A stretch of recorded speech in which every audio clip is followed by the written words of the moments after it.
Joe and his mother and father had been into town to try to buy a pram for their new baby, but they hadn't been able to get one.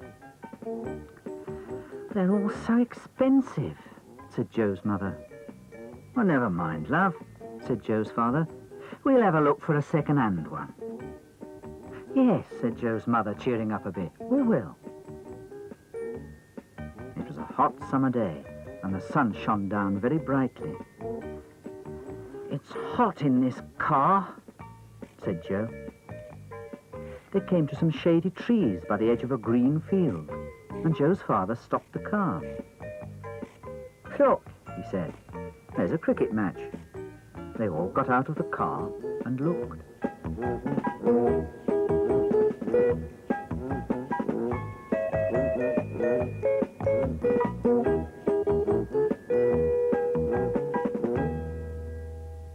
"What are they doing?" asked Joe. "That man bowls the ball," explained Joe's father, "to that man with the bat. He tries to hit the ball away so that he can run while the others are getting it back." "Run where?" asked Joe. His father laughed. "We'll go and watch for a bit, and then I can explain it. I used to enjoy playing cricket when I was a lad." Joe's mother and father sat down on a bench under a tree. "Now that's a good bowling action," said Joe's father. "See that nice straight arm, Joe? You might easily get that batsman out in a minute." "Is that the batsman?" asked Joe. "No, that's the umpire," said his father. "He has to say when they're out." "Out where?" asked Joe. His mother laughed. "You're like me, Joe. I never understood cricket either." "It's quite simple," said Joe's father patiently. "The bowler bowls the ball to the batsman, and he hits it." Oh, good shot!" "My word, that looks as if it might be a 6. Or a 4, anyway. As long as that fielder doesn't catch it." "Yes, he will. He's bound to." "No, he's missed it. Oh, he should have had that. What a lucky escape." Then he turned to Joe. "There. See how it works now, Joe?" "No," said Joe. "Nor me," said his mother. "But it's a lovely place to sit and rest for a bit all the same. I wonder if we can find a second-hand pram." Joe began to feel bored. "I think I'll go and look at the flowers," he said. And he wandered off along the edge of the field. There were lots of other people there too, watching the cricket.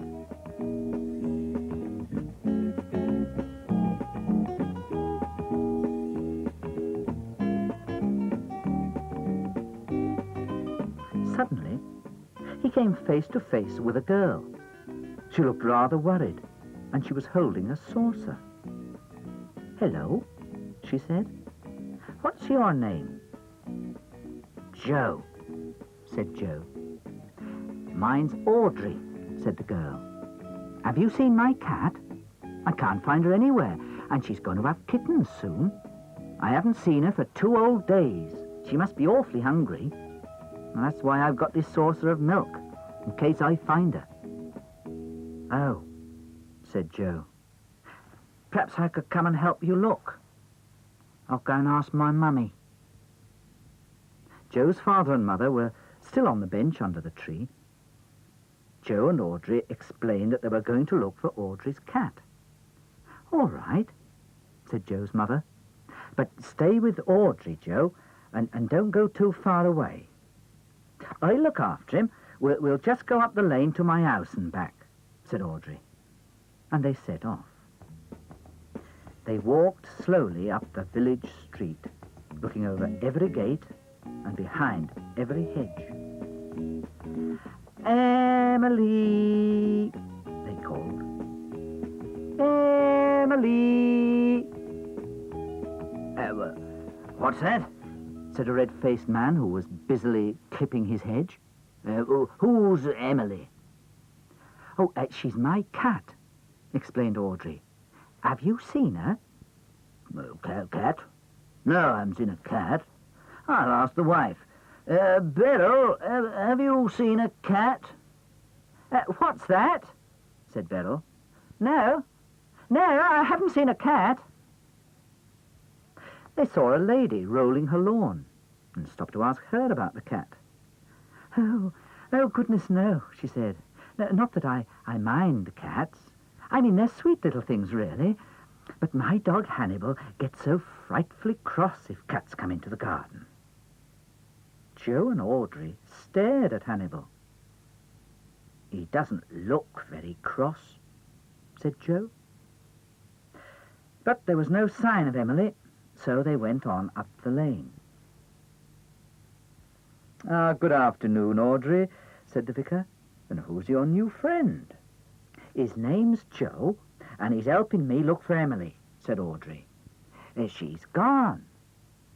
"Oh, dear, said the vicar. "How very distressing. Well, I wish I could say I've seen her, but I'm afraid not." Then Joe heard a rustle in the hedge and dived in among the branches to see if Emily was there. He was rather startled to find a large dog instead. "Come here, Chasuble," said the vicar sternly. "Heel." "Well, good luck in your search for Emily." "Thank you," said Audrey. The next person they met was a lady who was hanging out a big basket full of washing. "Excuse me, Mrs. Hawkins," said Audrey, "but have you seen Emily? She's disappeared, and I want to find her before she has her kittens."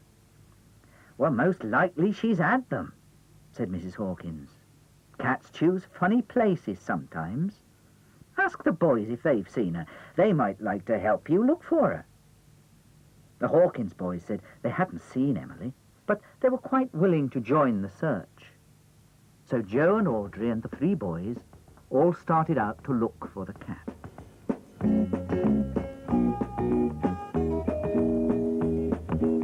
Quite soon they came to the church at the very end of the village. "Well, that's that," said Audrey sadly. "I don't know where she's got to." "Here comes a car," said the eldest Hawkins boy. "Mind out of the way, Billy." "Oh, it's all right," said Audrey. "I've got him. And anyway, it's only Mr. Scott Smith."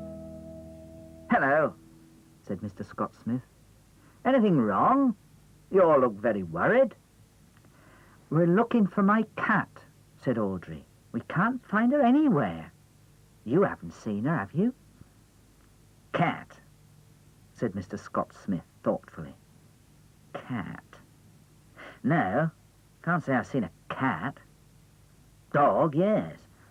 Sheep, yes. Pram, yes. Cat, no." "Where did you see a pram?" asked Joe.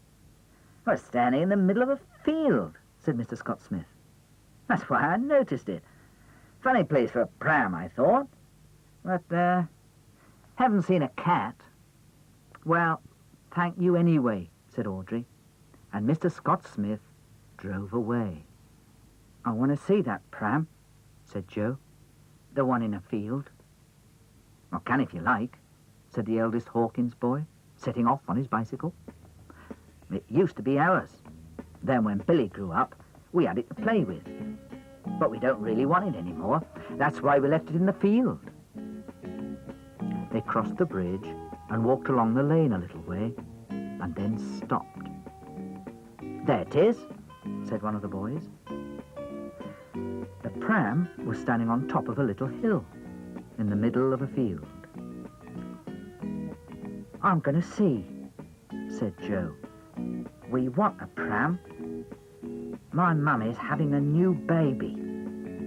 And he set off up the hill with Audrey and the boys following close behind him. Joe got there first. "Oh, look," said Joe. "Look." "Emily," said Audrey, "and 2 baby kittens. Aren't they lovely? But you can't stay out here, Emily. We've got a box ready for you in the kitchen. You must come home." So Joe and Audrey and the 3 Hawkins boys wheeled the pram containing Emily and her kittens all the way down the field, over the bridge, and along the village street. They came to the cottage where the boys lived. Mrs. Hawkins was looking out of the window. "What have you got there?" she called. "It's our old pram," said the eldest boy. "Well, we don't need that any more," said Mrs. Hawkins. "What's in it?" "Audrey's cat with 2 new kittens," called the children. "Well, you can leave them to Audrey and come and wash your hands. It's time for tea," replied Mrs. Hawkins. So Joe and Audrey said goodbye to the boys and went on down the lane. "Ah, you found her," said the vicar, looking over his hedge. "Well, she looks well enough, and her kittens." "Oh, what a pretty sight," called the lady who was rolling her lawn. "Mother and babies. Yes, but you'd better not come too close, my dears. I'm never quite certain of Hannibal." The man who was clipping his hedge looked even more red in the face. "You'll have found the cat, I see," he said. "Oh, well, good thing that. Yes, very good. Simply splendid," agreed his wife. Joe and Audrey walked on back to the cricket field with the pram. Audrey's father was there, watching the cricket. "We found Emily, and she's got 2 kittens." "Oh, so I see," said Audrey's father. "And a pram to push them in. I don't think your mother will want it in the kitchen." "Of course not," said Audrey. "Emily's got her own special box. She doesn't want the pram." "Nobody wants the pram," said Joe. "So can we have it for our new baby?" "Oh, I don't know about that, Joe," said his mother. "Well, with a good wash and given a coat of paint, it would look all right," said Joe's father. "Where did it come from?" "A lady called Mrs. Hawkins," said Joe. "I'll show you where she lives." "Well, call in," said Joe's father. "And if she really doesn't want it, we'll buy it." "Well, come along, Emily," said Audrey. "Come and see your special box in the kitchen." "I'll give you a hand up with that pram," said Audrey's father. "Easier with 2. And when the pram was safely on the car roof rack, Joe and his mother and father got into the car and drove on. "Goodbye," shouted Audrey and her father. "Goodbye." In the car, Joe's mother smiled happily. "While Dad paints the pram," she said, "I'll make a new lining for it. It'll look ever so nice." "And I'll help," said Joe.